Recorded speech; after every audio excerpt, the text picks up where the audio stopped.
Pendaftaran pasangan calon presiden dan calon wakil presiden untuk pemilu 2024 dibukanya tidak lama lagi, Saudara. 19 Oktober 2023 sampai 25 November 2023. Nah, sejauh ini persaingan bakal calon presiden sudah mengerucut pada 3 nama. Ada 3 namanya di belakang saya ini, Saudara. Gubernur Jawa Tengah Ganjar Pranowo yang diusung PDI Perjuangan. Lalu ada Menteri Pertahanan Prabowo Subianto yang juga Ketua Umum Partai Gerindra. Serta yang terakhir adalah mantan Gubernur DKI Jakarta Anies Baswedan yang diusung Koalisi Perubahan berisi Partai Nasdem, PKS dan juga Demokrat. Tapi yang juga tidak kalah ketat adalah persaingan pada figur-figur potensial bakal calon wakil presiden. Publik sudah menanti siapa pendamping pilihan Ganjar, Prabowo dan juga Anies Baswedan. Nah, Ganjar Pranowo lalu juga Prabowo Subianto dan Anies Baswedan tampaknya sangat hati-hati memilih pendamping untuk kontestasi 2024. Bisa jadi sebenarnya salah satu alasannya adalah elektabilitas ketiganya ini tipis sekali, Saudara. Seperti kalau kita lihat dari hasil polling yang dilakukan oleh Lembaga Survei Indonesia periode Juli 2023. Ketika itu di surveinya LSI menanyakan kalau pemilu diikuti oleh 3 nama, yaitu ketiganya ini, siapa pilihan dari yang disurvei. Nah, hasilnya Prabowo unggul dengan angka 35,8%, lalu Ganjar di posisi kedua 32,2% dan juga Anies Baswedan 21,4%.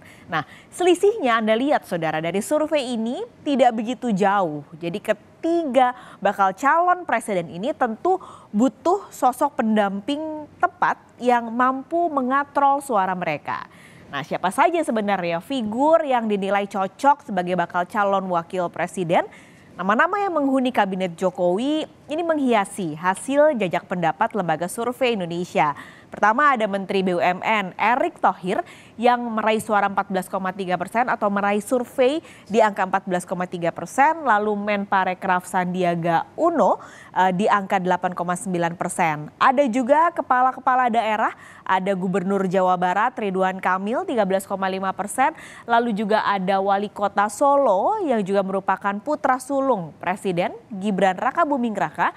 Di survei ada angka 7,6%. Dan yang terakhir di luar itu semua ada juga nama Ketua Umum Partai Demokrat yaitu Agus Harimurti Yudhoyono di 9,5%. Nah, nama-nama ini semua yang muncul di survei LSI di Juli kemarin, Saudara, akhirnya disimulasikan dengan para bakal calon presiden. Misalnya nih, Prabowo kalau dipasangkan dengan Erick Thohir punya keterpilihan sebesar 34,8%.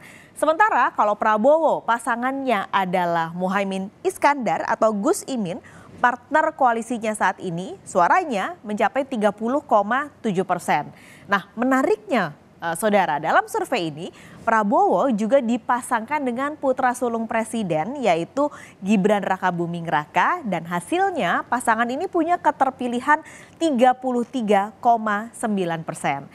Sayangnya nama yang terakhir yang tadi saya sebut yaitu Wali Kota Solo Gibran Rakabuming Raka punya hambatan untuk bersaing di kursi RI2 yaitu masalah usia.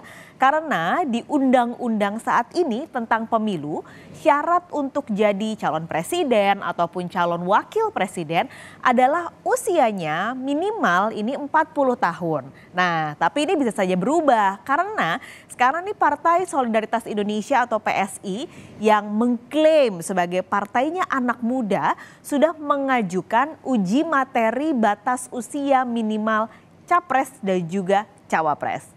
Tidak cuma baca pres Prabowo yang tadi saya sudah lihat kepada Anda datanya yang dipasangkan dengan beberapa figur. Nah, sejumlah figur potensial cawapres hasil survei LSI juga disandingkan dengan bakal calon presiden Ganjar Pranowo. Ini hasilnya, Saudara. Jadi kalau Ganjar Pranowo dipasangkan dengan Ridwan Kamil punya keterpilihan 34%. Nah, hasil yang sama juga ternyata muncul ketika Ganjar Pranowo dipasangkan dengan Erick Thohir, sama-sama 34%. Sementara kalau pasangannya adalah Sandiaga Uno, Ganjar Pranowo punya elektabilitas yang sedikit lebih tinggi yakni 35,1%. Lalu di survei Juli 2023 ini, di survei terbaru dari Lembaga Survei Indonesia atau LSI menyandingkan juga bakal calon presiden Anies Baswedan dengan sejumlah nama-nama tokoh-tokoh potensial yang masuk radar bakal calon wakil presiden. Dari simulasi ada 24 nama semi terbuka, figur potensial yang dinilai paling pantas jadi bakal calon wakil presiden adalah Ketua Umum Partai Demokrat yaitu Agus Harimurti Yudhoyono dengan 9,5% pemilih. Lalu diikuti Gubernur Jawa Timur Khofifah Indar Parawansa dengan 3,8% dan juga putri kedua almarhum Presiden Gus Dur yaitu Yeni Wahid dengan angka survei 1,3%.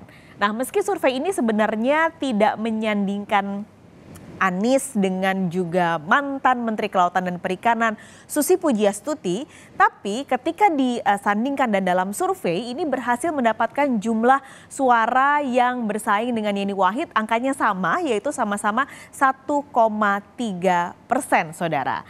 Nah, bakal calon wakil presiden potensial Anies Baswedan ini adalah nama-namanya dan kalau Pilpres diadakan sekarang siapa yang menjadi paling cocok, nah ini keluar angkanya dari survei yang dilakukan oleh LSI, saudara.